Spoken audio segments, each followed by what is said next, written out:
This week I sat down with Chloe Swarbrick, who recently came third in the Auckland mayoralty race and is currently 13th on the draft Green Party MP list. I hope you guys enjoyed this conversation as much as I did. Also, quick shout out to Genocide for letting us use their track Wake Up featuring Debt Collectors. You can find these guys on Facebook or download via iTunes.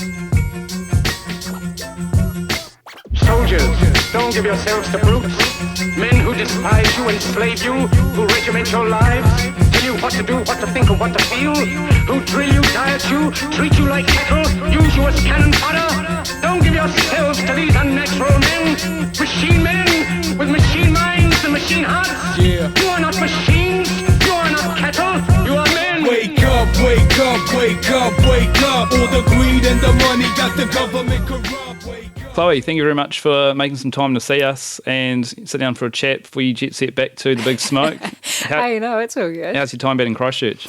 It's been amazing. It's been quite eye-opening. I think that's probably the best term for it. I'm still trying to process a lot of it, to be perfectly honest with you.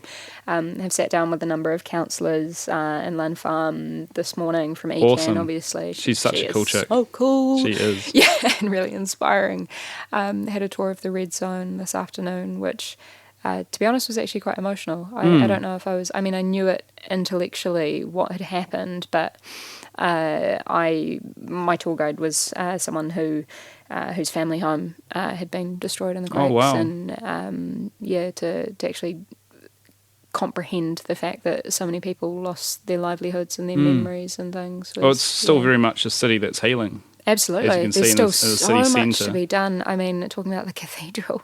It's just sitting there as like an open wound that everyone gets reminded of. That's the thing. In all of the people who I've spoken to, it's been, they say that they had a position right after the quake, and then that position might have changed, but basically all they want right now is just decisions to be made and things to be done.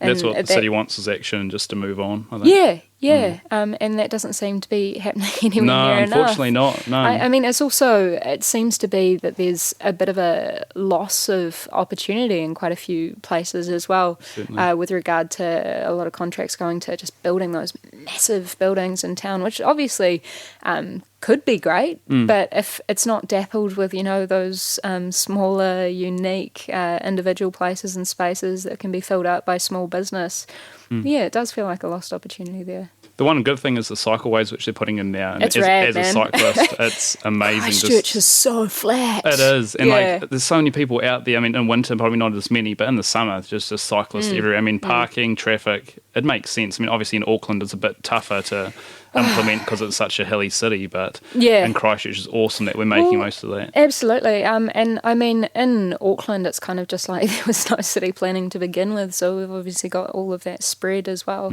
Our transport is utterly terrible. I know. That North Shore corridor. Oh, wow. Dude. In my electorate I'm standing in Maungakea, which is kind of Onehunga, Ellerslie, Panmure, Mount Wellington, a little bit of Point England.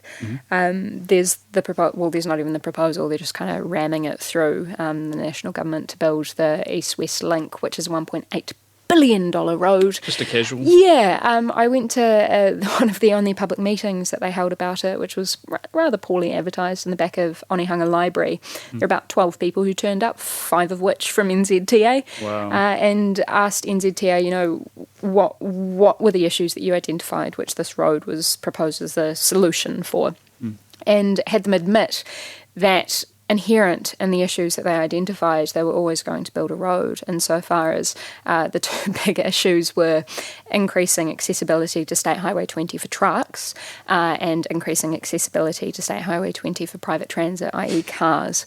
And it's mind-boggling to read their documents that they've created to retrospectively try and legitimise it.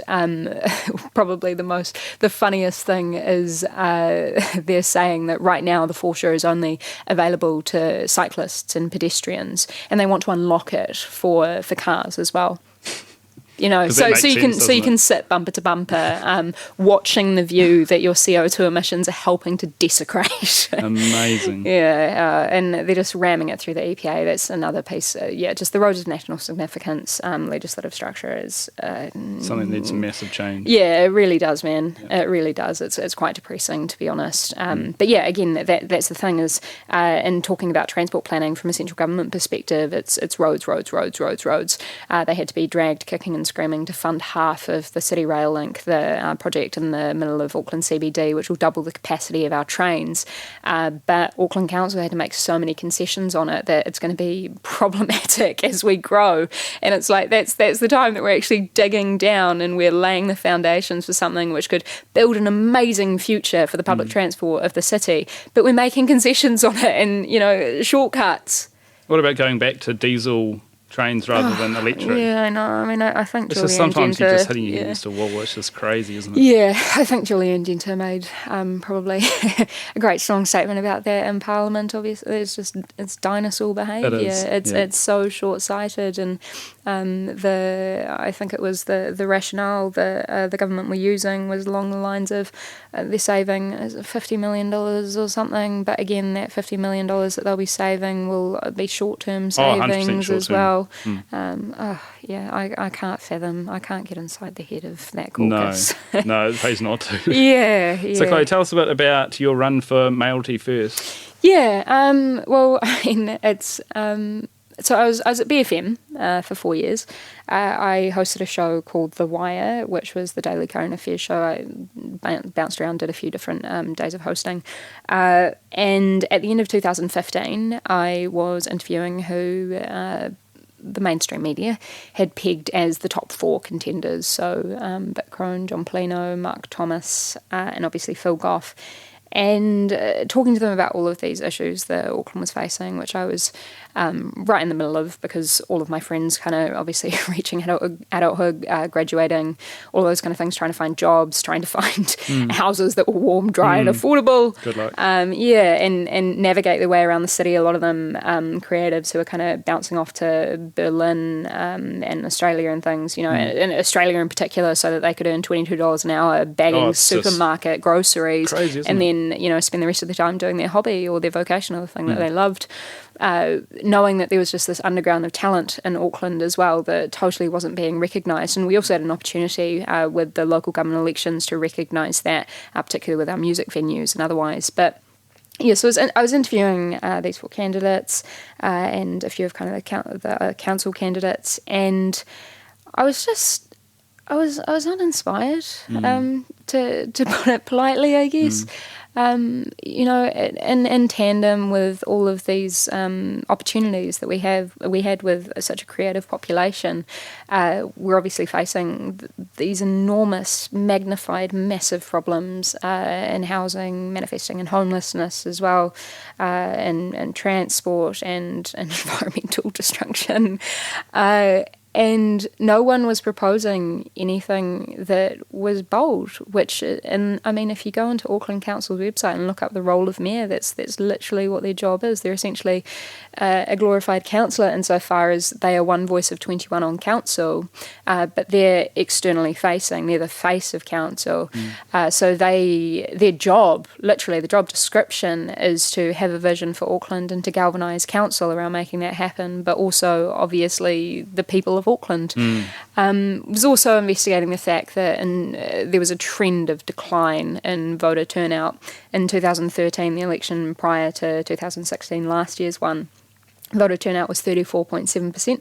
Crazy. So and 2/3 of people. Yeah, 2/3 of people not voting. And for me, kind of alarm bells going off as soon as I read that. Like, what the hell we call this a representative democracy? That's just it doesn't. It's not functioning. And again, none of the candidates were trying to bridge that gap or to inform or educate people. And I guess that obviously prompts the question of whose role is it? Is it the media's? Is it central government to run some kind of awareness campaign? Is it local government? Is it the candidates themselves or perhaps the tickets that they're running on?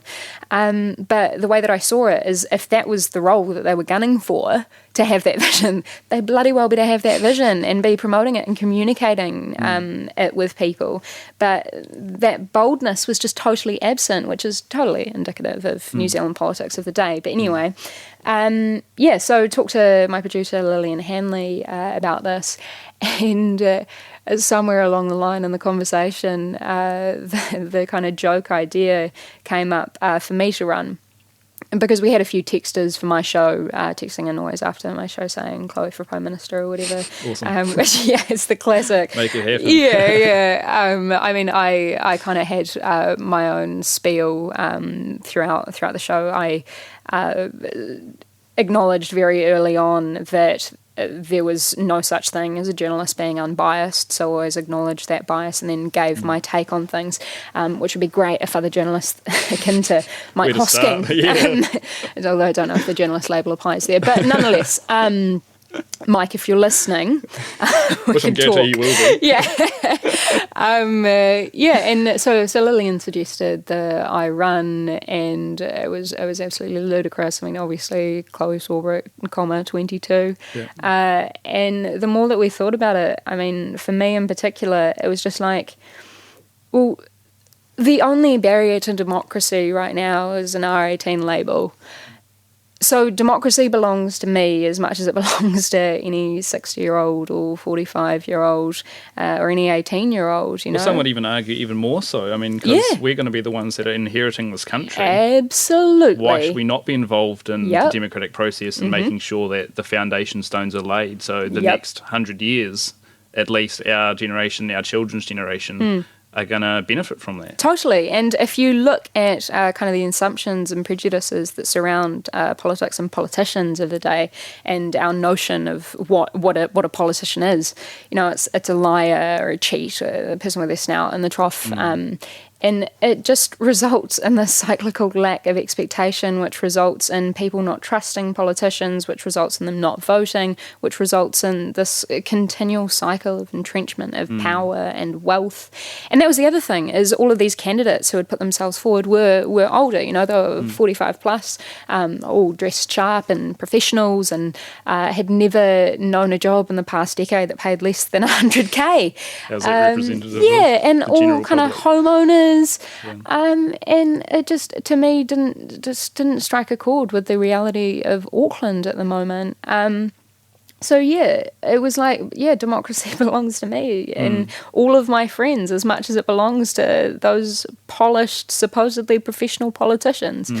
So threw my hat into the ring. We had no idea what the hell we were doing. My friend Tom Dighton, who had recently graduated as a filmmaker and was looking for work, decided that he would help me out, which was, that was really the thing I think that made the biggest difference, is Tom making those videos for me, awesome. Which put me out on the internet so people could actually see me and see what I was talking about, and that I was a real person constructing these policies, you know.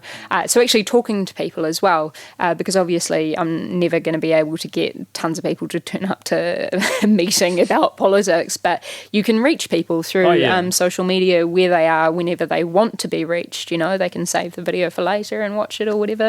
And that's where young people are as well. Yeah, totally. And it was really odd. I put this Facebook page up, and because again we had no idea what we were doing. We put this video out that Tom had made for me, where I talked about all these things I was really passionate about, like engagement and democracy, and got real fired up about 34.7% voting. Forgot to say that I was running for mayor, but that was all right. Asked people for their input on things, because it said that this was their city, and that kind of became the underlying, I guess if I had to have a slogan, that was the slogan, that it was I was running for people, and that this was theirs. It didn't belong to the professional politicians. It belonged to them. In the same way that I fundamentally believe all democracy obviously does. All politicians need to work for people. Put this Facebook page up, expected to get like 100 likes from my friends, hopefully. It was a stretch goal. And ended up getting like 2,500 overnight, and some media picking up on me, calling me and going, "Oh, do you know if you're the youngest person to ever run?" And I'm just going, "Isn't that your job? You know, are you not? We've both got access to Google." Sure, you can find it. And I supposedly am, or something like that. Anyway, there's someone in their 20s 20s. So how did you find that, though? Because there was a lot of focus on age rather than, the fact that you were coming up with these awesome policies, these awesome ideas. To begin with, it was really frustrating because I didn't actually really think about my age beyond it being a barrier to actually putting myself forward. And I knew that it would come with a plethora of kind of assumptions about who I was because of what I look like. I mean, I'm Pākehā. I'm also... I've been told that I'm somewhat articulate, so I'm university educated in that respect. I do come from a privileged background, and that was probably the craziest thing, is having journalists come up to me after debates or whatever and go, "So how do you feel about bringing some diversity to the lineup?" And I was just like, "You know my age? Like, is that our diversity? Because everyone's Pākehā, everyone's university educated, And that's not really a representation of Auckland, is it? God no. But yeah, I mean, so the age thing to me to begin with was just like, it's a part of who I am. It's my character, I guess, to some extent. It's a part of me. It's who I am. I can't remove it. But at the same time, my whole purpose was to try and speak to everyone who felt disengaged and disaffected by local body politics, didn't know what it was. Because I guarantee you, Auckland isn't 2/3 young people. I mean, it obviously depends on what your definition is. Yeah. But that's the thing, is I got tons of messages from young people, but I also got a lot of messages from like older people, boomers, who had lost faith in the system as it was and really liked the idea of someone who was just saying, screw it, like, we can do this better. I mean, how long are they going to go down the same path before realising, we need change, we need something new, we need something fresh? Well, exactly. And I mean, I think that kind of hits the nail on the head with regard to a lot of New Zealand's problems, is we have a lot of cognitive dissonance as a country, and we keep pushing, for example, poverty to the borders. Catherine Delahunty did a brilliant speech about it in Parliament the other day with regard to the fines, the $150 fines for window washers, which is, again, just this kind of real bougie attempt to push poverty further into the shadows, where it will fester. Because we don't have to look at it, but it'll continue to happen, and it will get worse the longer that we pretend it isn't there. And that's kind of what I've been trying to talk about as I've been so fortunate to travel around the country lately, is asking people what New Zealand stands for. Older people will tell you it's the nuclear-free stance, it's the Springbok tour. Some will hark back to the suffragette movement and us being the first to give women the vote. The optimistic people will talk about our clean, green image, or us being supposedly socially equitable. But it's so divorced from the truth. In 2017, we've got a government which is so incremental and just tinkers around the margins to stay in power for power's sake, is kicking the can down the road on any given issue, from accountability on the environment to rail to the airport in Auckland, to the raising of the superannuation age, so this stuff needs to be done now, and it needs to be talked about now, because otherwise it'll keep running away from us. Yeah. It needs action yesterday, not today. Exactly. Well, I mean, if we're talking about climate action, because that's looming. Man. Oh boy, so closely. Yeah, exactly. And I mean, now we just really need to be thinking about being an adaptive society as well. Because it's going to hit us, and it's going to keep hitting us hard. I think I spoke about it last night at that public meeting, where I was just saying that, the thing about taking climate action, so taking action on climate change, is that if you take climate change seriously, you come to realise that it's completely inextricable from social justice, insofar as the people who are the biggest contributors to climate change, so the biggest emitters of carbon, are the richest, whether they be countries or individuals. And the people who suffer the brunt of climate change are the poorest countries and individuals, whether it be the Pacific Islands or people living in West Auckland and New Lynn, with the recent flooding that's happened there. Yeah, totally. I mean, climate change is one of those topics which seems to be almost ignored by National. I mean, it's especially like agriculture. Unless they're changing the standards of swimmable rivers, so that we can have a little bit more E. coli in there. Yeah, just add it in there. I mean, because that's the solution, isn't it? Yeah, so that's the one thing that's really wound us up with the agriculture not being included in the ETS, because that's essentially saying, was it 49% of New Zealand's emissions are from agriculture, and yet somehow that gets excluded from the ETS. It's just nonsensical. Because it's the cognitive dissonance. It's a conversation that we don't want to have. We've got all the facts. That's basically the gist of it. But somehow, because of the narrative and the national government's been able to propagate for so long, it's in the realm of the loony left. You know? It's not a conspiracy theory. Climate change is not a conspiracy theory. You've got more scientists who are in agreement on climate change than you do that cigarettes kill you. It's basically that straightforward. That's crazy. Dude, it boggles my mind. But again, all you have to do is look at who that benefits. It benefits the rich and the powerful, and it benefits the status quo, and it benefits nothing really changing and kicking the can down the road and not being accountable, you know?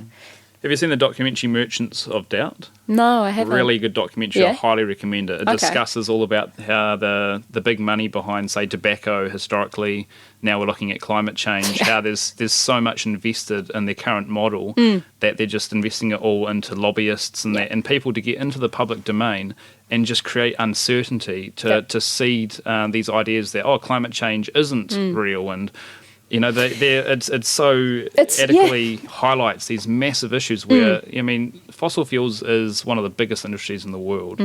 And they don't want to change. I mean, it's like pharmaceuticals. They don't want to give up the golden goose, you know? It's really interesting as well that you bring up simply, like, all you need to not necessarily even convince people, but all you need to move people away from truth is to seed those seeds of doubt, of uncertainty. And you see it happening in America right now with Donald Trump and his cohort going, you know, fake news, alternative facts, all those kind of things. What does that mean? What's the logical conclusion of that? That you have to trust one side. And who do most people trust if they're listening to those seeds of doubt?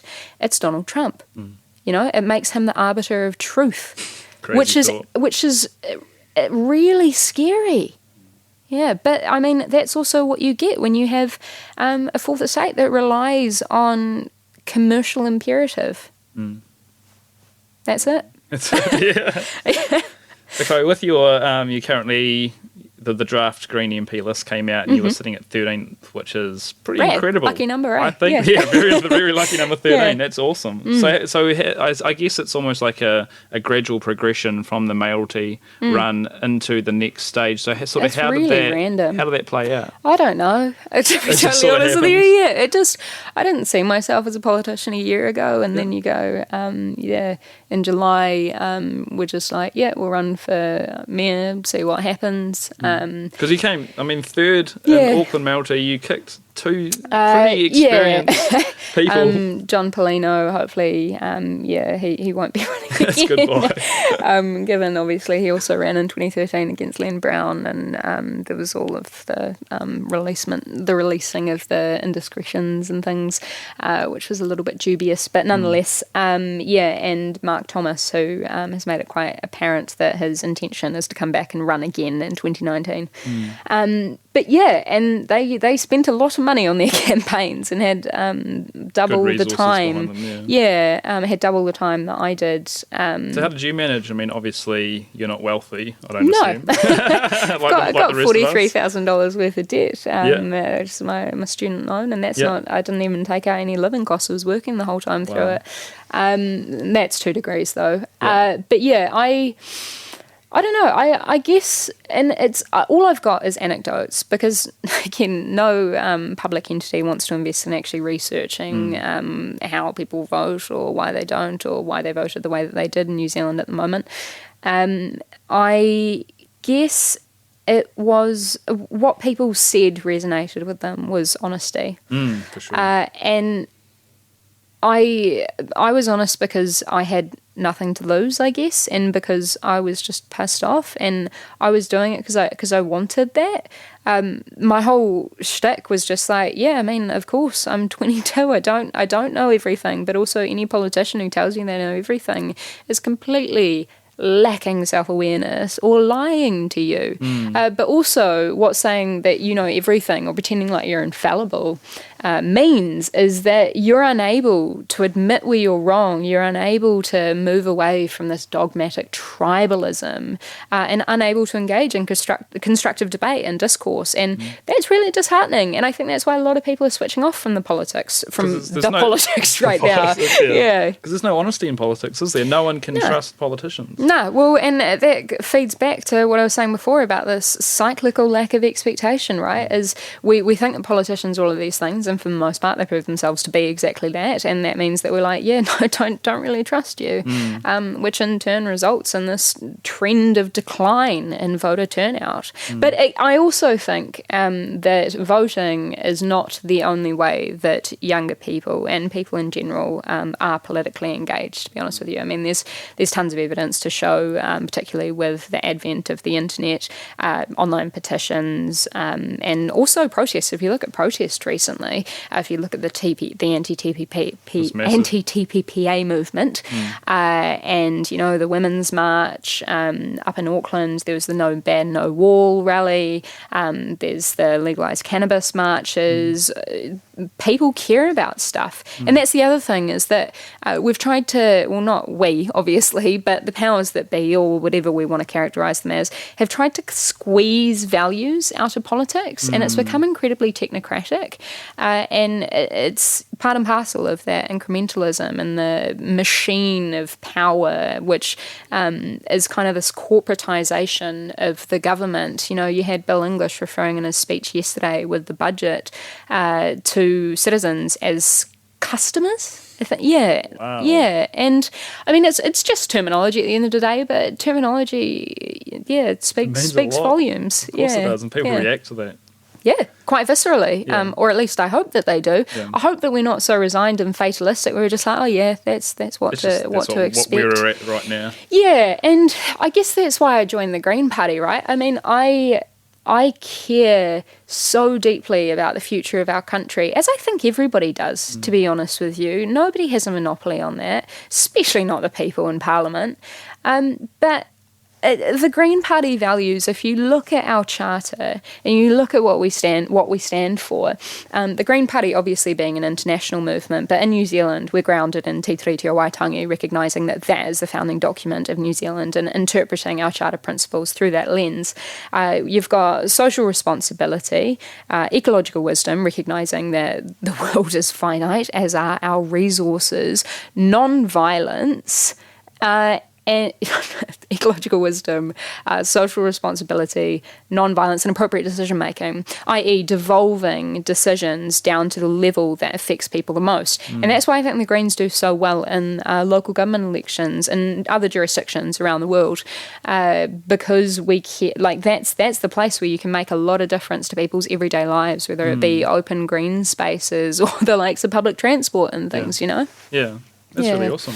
Yeah, and I just felt that was my team, and that was where I belonged, but not in any necessarily tribalistic sense. Another really rad thing about the Greens, and this totally sounds all like propaganda now, but you're welcome to critique me on it.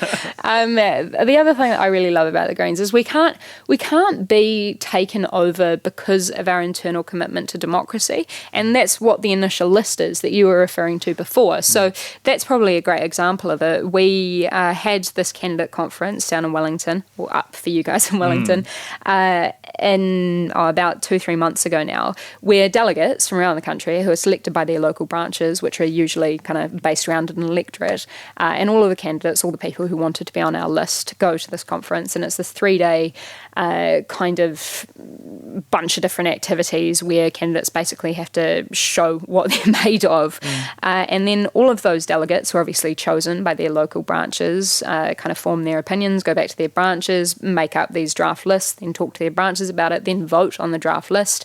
That then is collated and becomes our initial list. That initial list is then circulated to all 6,500 Green Party members around the country as an indication of this is what the list that people who got to meet all the candidates thought of them, but say yeah or nah and make up your own mind.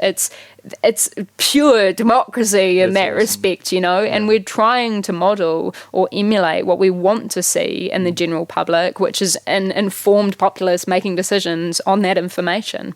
Because you were shoulder tapped by James Shaw, weren't you? Yeah, not so much shoulder tapped. I did meet with James, and James did contact me, but I had kind of made my decision by that point. Okay. I had been speaking quite extensively with Julianne Genter, who someone tweeted at me during the mayoral campaign and asked me who were two politicians who I admired, and I said, at the moment, and I said Julianne Genter and Jacinda Ardern. Yeah, awesome. So I sat down with both of them actually, and kind of talked to them about politics and what they thought about the future of our country and whatever, and talked to a few other Green Party members, and again looked up the principles and values of all of the different parties online, and the Green Party just resonated with me. I sat down with James as well, who had contacted me, and talked to him about the practicalities of it. But by that point, I knew that if I was going to get into central politics, it was going to be through the Green Party.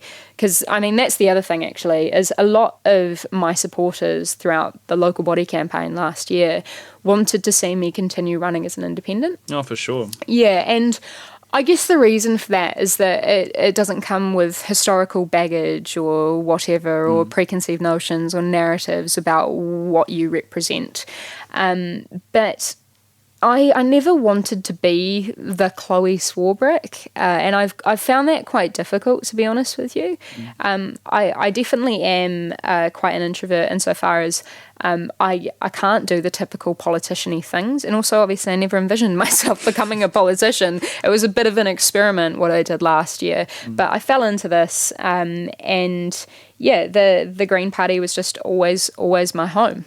So, Chloe, just as a final comment, how do we get young people to vote? Because that seems to be, the toughest thing right now, is that young people aren't really engaged in politics. Yeah. I don't blame young people for that. I think that there is a lot of mythologizing about why young people don't vote. The media bandies it about all the time, and kind of presupposes that it's this apathy or complacency. Whereas for me, what it really comes back to is that politics doesn't respect people. So I really think that is the role of political parties and politicians to show that respect and to communicate to young people about what they care about and to be goddamn relevant, because that relevancy is lost as well. But further, and this is possibly the hardest thing about it, research shows that another one of the major barriers for people of all ages voting is that they feel they don't know enough. And they don't know enough about political history in New Zealand, about political parties, about policy, or interpreting it as to how it will affect them. Long term, we need civics education to bridge that gap. We really need it. And things like public funding for media and journalism, public interest journalism, can really help with that. But right now, it seems like the stopgap filler has to be just genuine politics. And it's not impossible. We're talking about this in the context of a year where Max Harris has just released his book, The New Zealand Project. And right out in the open, we're having a discussion about values and vision for our country. So I'm really amped and excited. Maybe it's my echo chamber, but I'll be doing my best to burst that bubble, That is awesome. Yeah. Hey, Chloe, thank you so much for coming to sit down. I'd love to sit down with you next time you're back in Christchurch. Oh, absolutely, we can dude. keep this conversation going for hours. We really could, Yeah. All the best with your lead up to the election. Obviously, a lot of it's going to be learning, but you're so articulate, you're so intelligent, you're exactly what you're such an awesome representation of young people in politics. And well, God, man, get all the young people to run. And get them to be the politicians. I don't want to do this forever. Yeah. I'm just doing this as long as it needs to be done. I'm a placeholder. Until we get changed. Yeah. That's awesome. Hey, I'll let you shoot away to catch your plane, but until next time, thank you very much, and we'll talk again soon. Appreciate it. Cheers.